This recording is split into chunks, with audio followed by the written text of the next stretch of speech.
पुणे जिल्ह्यात मुसळधार पाऊस बरसलाय। दिवे घाटातील रस्त्याला तर ओढा नाल्यांचं स्वरूप आल्याचं आता पाहायला मिळालंय। या रस्त्यावर काम सुरू आहे। जोरदार झालेल्या पावसामुळे रस्त्यावरील राडारोडा पाण्याने वाहून जाताना दिसतो।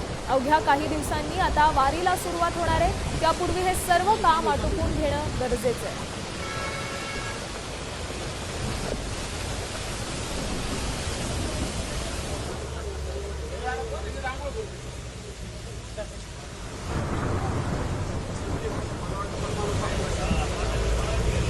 दिवे घाट आता 7 मीटर रुंदीचा आहे, तो 21 मीटर रुंदीचा आपण करतोय।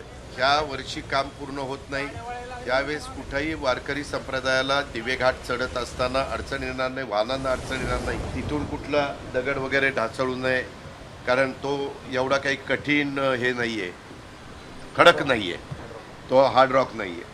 त्याच्यामुळं तिथं जी काही खबरदारी जे अनधिकृत बोर्ड आहेत, म्हणजे फ्लेक्स लागतात ते, जाहिरात लागतात त्याच्याही बद्दल सांगितलेलं त्या सगळ्या काढून टाकायला